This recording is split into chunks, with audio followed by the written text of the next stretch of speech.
Luis Diaz scores at Luton at the weekend. And of course, his parents kidnapped in Colombia, taken away, I think, at a service station. His mother has been returned safe. His father is still being held. John, am I right? This takes me back. Yeah. You and I were on Sky some years ago. Do you want to tell the listeners this morning on talkSPORT why you're on with me and what had happened with your dad? Yeah. So, I mean, I remember that, obviously. My dad got kidnapped while I was playing for the national team at the World Cup 2018, I think, in Russia. Group stages, knockout stages, we were about to play against Argentina. So 2 hours before the game, I got a phone call from my brother saying that my dad has been kidnapped for the second time. He's been kidnapped first in Nigeria? time. Yeah, in Nigeria. He was kidnapped first time, and I spoke to the kidnappers, and they demanded lots of money from me, which I did eventually had to pay before my dad got released. But the second time happened while I was at the national team playing for my country. Knockout stages against Argentina. 2 hours before the game, I got this phone call from my brother saying that dad has been kidnapped again for the second time. So for me, that was absolutely shocking. The first time was shocking, but the second time was even more shocking because I was about to go into one of the biggest game of my life. But just knowing that my dad has been kidnapped again, for me, it was absolutely heartbreaking. I couldn't leave the room. I couldn't tell anybody. I was alone in the room for about an hour, about 30 minutes, thinking, what am I going to do? Shall I tell the manager? Shall I tell my teammates? Or should I make an announcement? But we're about to go into the biggest game, of our lives. We're about to play against Lionel Messi and Argentina. So I thought about it. I was like, okay, you know what? I'm going to keep quiet. I called my mom. My mom was crying. My brothers, everybody was crying on the phone. They were like, no, you shouldn't go out and play because, you're not going to be able to perform well. This is, what are you going to do? So I was like, I took time on my own and I decided, you know what? I'm going to go out there and perform. I'm going to go out there and play. So I didn't tell anybody. I went on the pitch and I played. I played the game. Sadly, we didn't win the game. And then after that, I told everybody. And it was, you could see in the dressing room, the manager, everybody some of the players were like almost in tears. They were like, you should have told her, you shouldn't have played. But I can relate to Luis Diaz, what he's going through. This kind of situation are situations whereby you absolutely have nothing to do. You just have to wait. Because they will call you, they will demand for this, they will demand for that. They will say, if you don't do what we want, we're gonna shoot your dad, we're gonna kill him. Because I had my dad on the phone, crying on the phone. I was like, please, can you give them what they want? Because I've been beaten up here, and they've got a gun on my head every time, saying they're gonna kill you, they're gonna kill me if you don't give them the money that they want. So you managed to get him released? Yeah, I managed to pay lots of money to get my dad released. Was it the same group the first time who kidnapped him the second time? A different group. The group that kidnapped him the first time, they were found. They're in prison. They went to prison. And the second group as well, they were found as well. They went to prison. They got done. Yeah. What did you think when you heard about Luis Diaz's situation? I was watching on TV. I could feel exactly how he was feeling because, again, like I say, you need people around you. You need your family around you. You need friends to be able to calm you down, talk to you, and that's the most difficult time of your life. Would you be tempted to get in touch with him, John? Yeah, of course I will be, because I mean I feel I know exactly how he's feeling, and for him to come out and perform the other day and score for Liverpool, I mean it's a massive thing. It's a massive performance he put on there.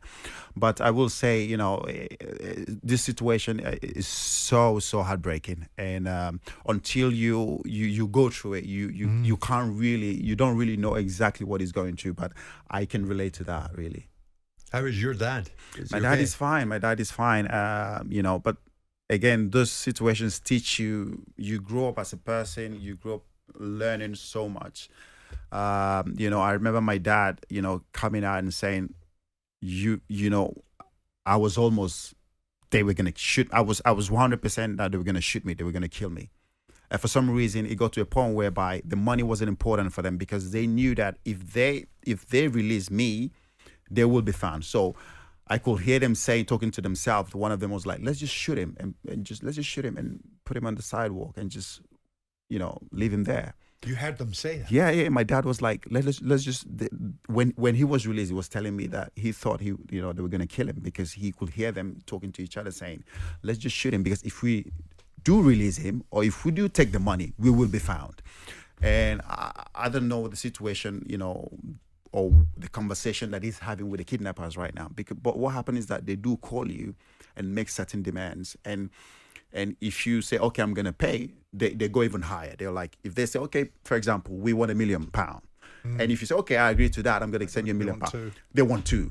So at the end of the day, it has to come to a point whereby you don't know what to do. And that was the stage that I came to where I was like, you know what, guys, I'm going to give you this. You have to release my dad. And eventually they agreed to that. There's not much you can do, John, is there? It sounds almost too obvious to say it, Simon. He's in World Cup duty in Russia. You've got no control over what's going on back with your family in Nigeria. Yeah. Luis Diaz is playing his heart out for Liverpool. Yeah.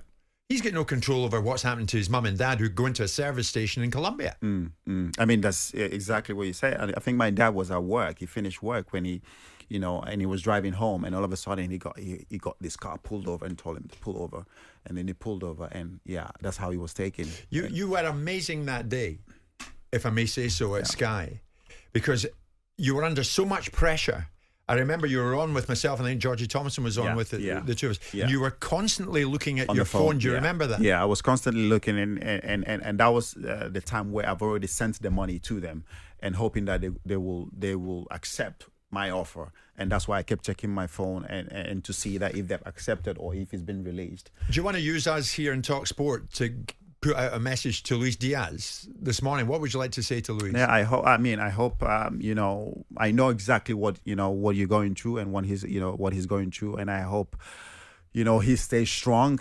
I know it's a tough time for him as a player, and I know his family as well, what they're going through. Because sometimes you look at it, you think it's just you. No, you have your brothers, you have your mom, you have your sisters, and what they will be going through. It's absolutely heartbreaking. So, my message to him is stay strong and do all you can to make sure that your dad is released. And the good thing is that also back then Chelsea were very supportive. I must say that Chelsea were very supportive. I remember Roman saying, "Do you want me to send people over? Because I know if I send people over, I can get your dad out." I was like, "How are you going to do this?" Like, don't worry about that. Just let me. If you want that option, I can do it. And I'm happy to see that Liverpool are very supportive with. I must give credit to Liverpool for what they're doing. John, brilliant words on that. I still want to ask you about Chelsea today and Pochettino. Can you give us 5 minutes the other side of this break? Yeah, I mean, I hope we get back to winning ways. Young team, okay, new manager. I hope that we get back to winning ways. Let's do that the other side of this break, and then I think I'll have pushed you so far that you might end up till 1 o'clock. Jim White and Simon Jordan.